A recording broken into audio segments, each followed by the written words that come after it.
Hello. आज के इस सेशन में हम बात करने वाले हैं मानव शरीर में उपस्थित सबसे बड़ी और सबसे छोटी संरचना के बारे में। अब यहाँ संरचना से मतलब केवल हम एक चीज़ से नहीं रखेंगे, यहाँ संरचना से मतलब हम रखेंगे कि हम अंगों के बारे में बात करेंगे। इसके बाद में हम अंग के साथ में बात करेंगे कि मांसपेशी के बारे में, कोशिका के बारे में, और साथ में जो मस्तिष्क है उसके बारे में भी बात करेंगे। मतलब जितनी भी प्रकार की हमारे पास संरचनाएं पाई जाती हैं सभी के बारे में जानें, कौन सी सबसे छोटी होगी, कौन सी सबसे बड़ी होगी। ठीक है, तो एक एक करके हम समझते हैं। सबसे पहला क्वेश्चन आपसे पूछ सकता है, देखो क्वेश्चन के फॉर्म में जानेंगे तो वो ज़्यादा अच्छा रहेगा कि जो मानव शरीर है, मानव शरीर में सबसे बड़ा अंग, अब याद रखो क्वेश्चन क्या पूछा है, मानव शरीर में सबसे बड़ा अंग कौन सा है, मानव शरीर में सबसे बड़ा अंग कौन सा है। ध्यान देना, अगर पूछे मैं तो आप यहाँ पे देना आंसर यकृत, या फिर आप बोल सकते हो लीवर। अगर क्वेश्चन यहीं गलत थोड़ा सा कर चेंज करेगा, मानव शरीर का सबसे बड़ा अंग कौन सा है, तो आपका यहाँ पे आंसर आ जाएगा त्वचा। ध्यान देना, शब्दों का खेल है और शब्द पे आपने ध्यान नहीं दिया तो आपका आंसर गलत हो जाएगा। अगर वो पूछ रहा है मानव शरीर में सबसे बड़ा अंग, तो आप बोलोगे यकृत है, और आपसे पूछे मानव शरीर का सबसे बड़ा अंग, तो आप बोलना त्वचा। ठीक है, जो त्वचा होती है वो लगभग 16%, जो हमारा वेट होता है ना, वेट का 16% कौन एक्वायर करती है, त्वचा करती है। ठीक है, और जो यकृत होता है, यकृत के बारे में और भी बातें अभी आके हम पढ़ेंगे। तो दो बात याद रखनी हमने, एक अगर मैप की बात करें, अंदर की बात करें, आंतरिक अंग की बात करें तो यकृत सबसे बड़ा अंग है, और बाहरी भाग की करें, पूरे शरीर की बात करें तो हमारे पास में त्वचा है। ठीक है, स्किन है हमारे पास में। ओके, अब जैसे दूसरी बात हमसे कर सकती है, आंतरिक अंग हमने अभी बात की थी, यकृत है। अब यकृत का आपसे पूछ सकता है, जो आपके पास में यकृत है, ठीक है, यकृत का काम क्या होता है। ठीक है, तो आप बोलोगे यकृत होता है, लगभग इसका वेट होता है 1.5 या 6 kg होता है इसका वेट, इतने इसका क्या होता है वजन होता है, और ये काम करता है बाइल, मतलब जो हमारे पास में पित्त जूस होता है, पित्त रस होता है, उसको बनाने का काम करता है। अब याद कैसे रखोगे, तो आप याद रखना, इसको एक ट्रिक है आपके पास याद रखने की, लाइव लार्ज, क्या है, लाइव लार्ज विथ लीवर। मतलब यहाँ से आप याद रख सकते हो, जो लीवर है, यकृत है, वो हमारे शरीर में उपस्थित सबसे बड़ा ऑर्गन है, अंग है। ठीक है, अब ऐसे ही आपसे पूछ सकता है हमारे जो शरीर में उपस्थित सबसे बड़ी और सबसे छोटी ग्रंथि के बारे में बात कर सकता है। ठीक है, ग्रंथि या ग्लैंड बोल सकते हैं। हम ग्लैंड की बात करें, कौन सी सबसे बड़ी है, कौन सी सबसे छोटी है, तो सबसे पहले अगर हम सबसे बड़ी ग्रंथि की बात करेंगे तो सबसे बड़ी ग्रंथि भी एक ही नाम याद रखना आप, यकृत का।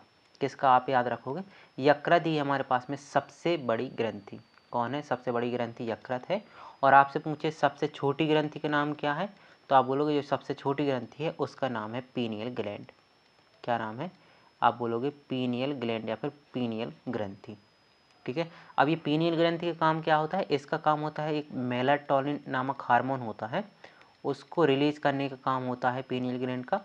और इससे क्या होता है, मेलाटोनिन से क्या होता है, हमारे पास में जो नींद आती है ना, इसी की वजह से हमारे पास में नींद आती है।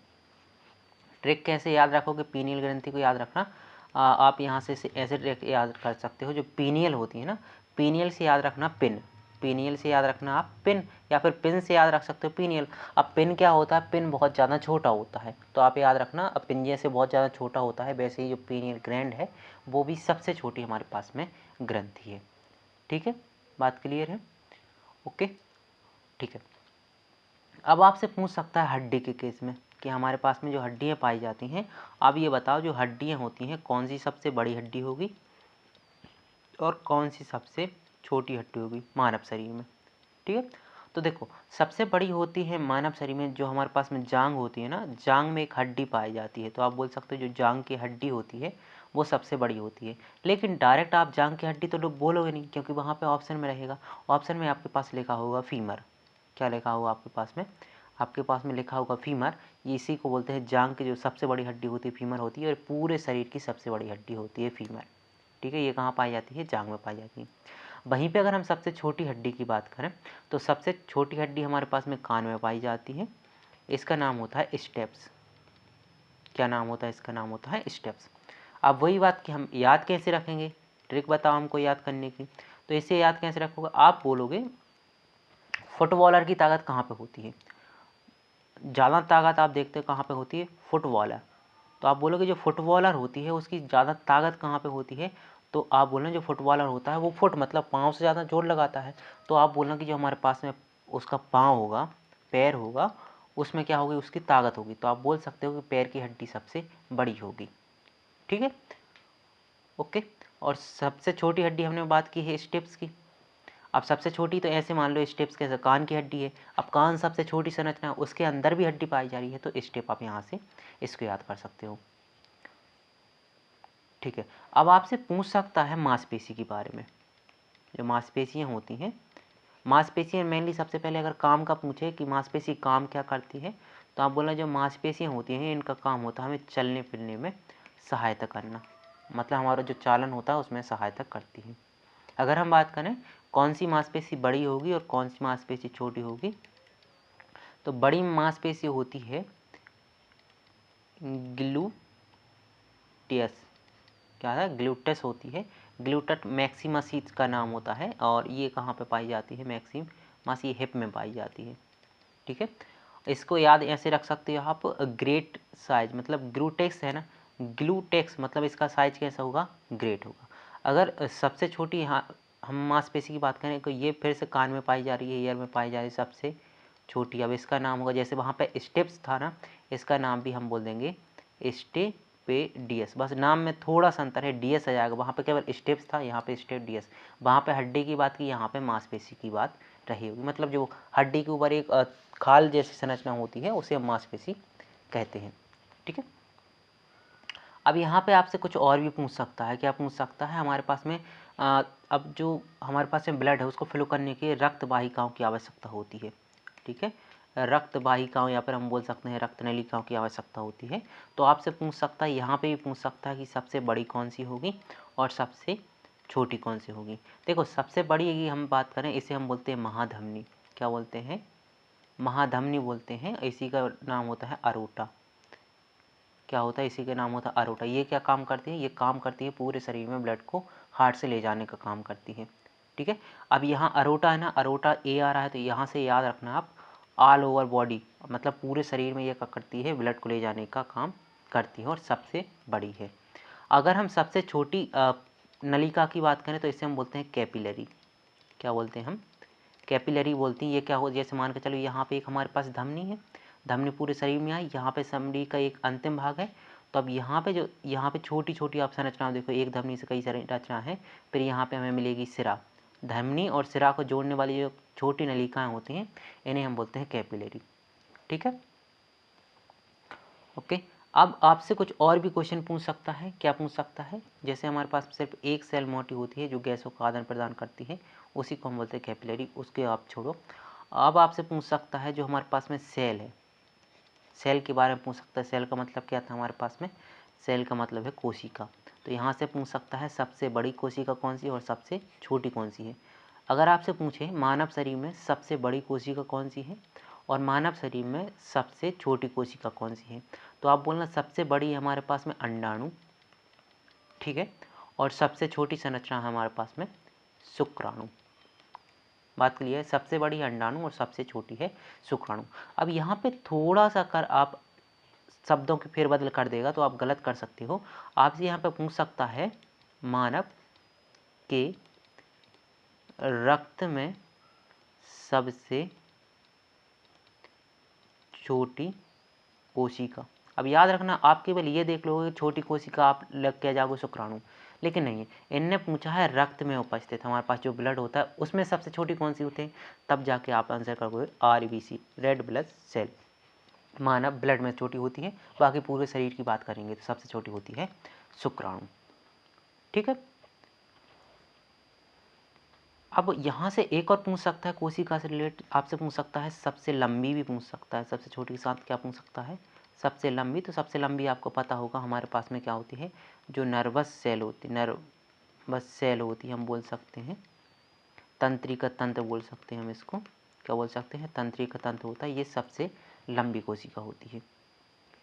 और दूसरी बात आपसे यहाँ से एक और इम्पोर्टेंट पॉइंट है, आपसे पूछ सकता है जो हमारे पास में कोशिका होती हैं, अब कोशिकाओं में भी अलग अलग कोशिकाएं होती हैं, तो आपसे पूछ सकता है जो कोशिकाएं होती हैं उनमें सबसे तेज़ी से बढ़ने वाली कोशिका नाम क्या है। सबसे तेज मतलब बहुत ज़्यादा फास्ट ग्रोइंग करती है उस कोशिका का नाम क्या है। तो आप बोलना जो हमारे पास में हेयर की कोशिकाएं होती हैं, हमारे पास जो बालों की कोशिकाएं होती हैं वो बहुत तेज़ी से क्या करती हैं, ग्रोथ करती हैं।